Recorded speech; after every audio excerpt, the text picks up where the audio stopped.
Yo, what's up mga sir? Ngayong araw gagawa tayo ng maikling shoe review dito sa tatlong to. Etong mga sapatos na ipapakita ko sa inyo mga sir. Meron tayo ditong Anta, meron tayong 361, meron tayong Li-Ning. Hindi natin sila mako-compare sa isa't isa dahil magkakaiba sila ng price range. Mula 3,900, 5,800 hanggang 8,000 pesos. So wag na natin patagalin. Simulan na natin dito sa pinaka-affordable na meron tayo ngayon. Etong Anta Gordon Hayward 5. Yun no, Hayward. Ganda. Kapit no. Hawakan mo pa lang. For only 3,900 pesos. Ang ganda na ng mga material na ginamit. Ito talaga yung gusto ko sa Anta eh. You get what you paid for. Kung magkano yung binayad mo, yun talaga halos yung halaga ng sapatos na makukuha mo. Hindi yung brand lang yung binabayaran. Kita nyo naman yung pattern. And naka-carbon plate na rin siya.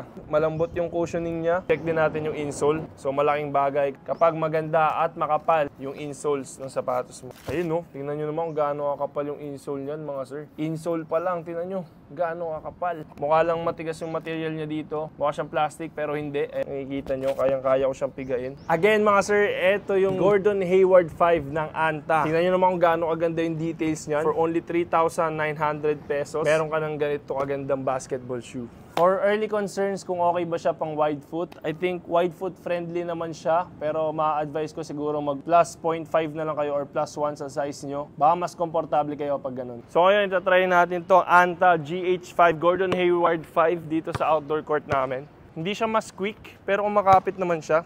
Ayan, malambot naman yung sapatos, hindi naman masakit sa paa. Magaan siya, napakagaan ng sapatos na to. Hindi lang talaga siya mas quick, pero kumakapit naman, ayan o.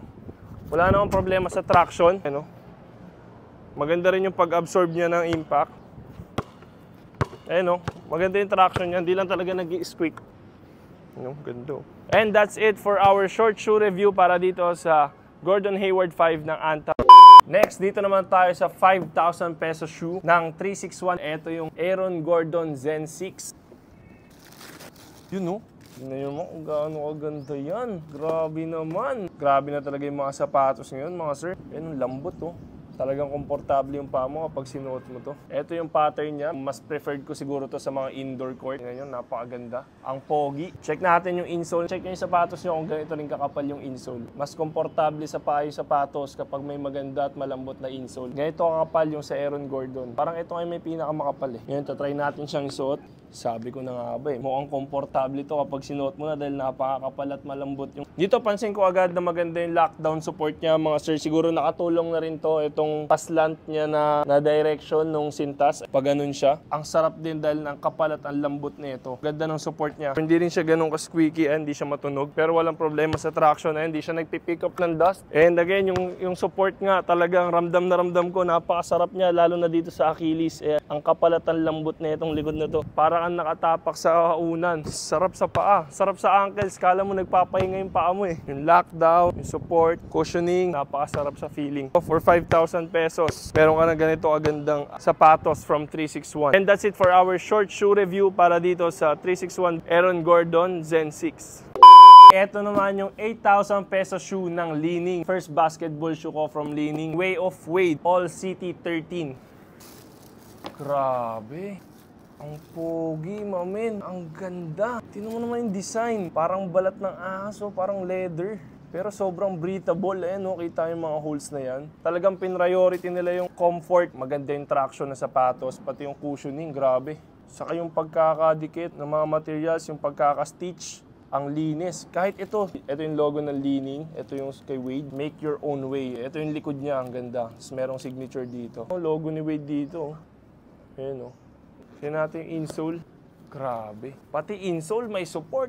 No? Dito sa heel, no? Nakasupport siya sa heel. Tapos tinan mo gaano kakapal.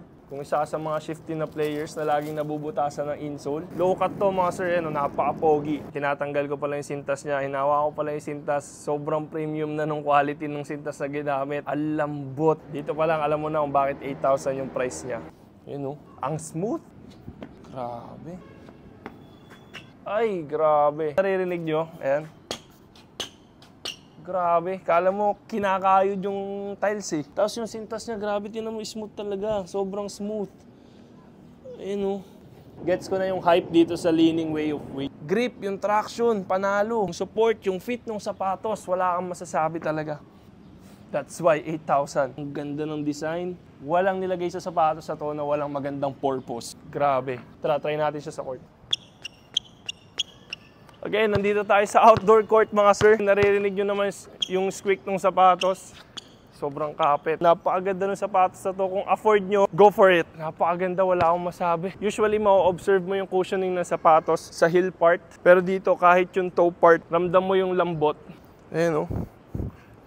Sobrang gaan. Tapos dahil nga sa holes niya, ayan o, breathable. Nakakahinga ng maluwag yung sapatos mo. Hindi siya mainit sa paa. Yung mga gano'ng kapogi yung sapatos o. And that's it for our short shoe review para dito sa Li-Ning Way of Wade All City 13. And again, gaya nga ng sabi ko kanina, hindi natin sila mako-compare sa isa't isa dahil magkakaiba sila ng price range from 3,900, 5,000, up to 8,000 peso na basketball shoe. Personally, para sa akin, lahat sila ay worth it for their price. Ngayon, magkakatalo na lang kung magkano yung budget mo para sa isang original basketball shoe. Again, this is Edward Zeller. Maraming salamat sa panonood ng video natin. Please like this video and follow me for more. Maraming salamat and God bless, mga sir.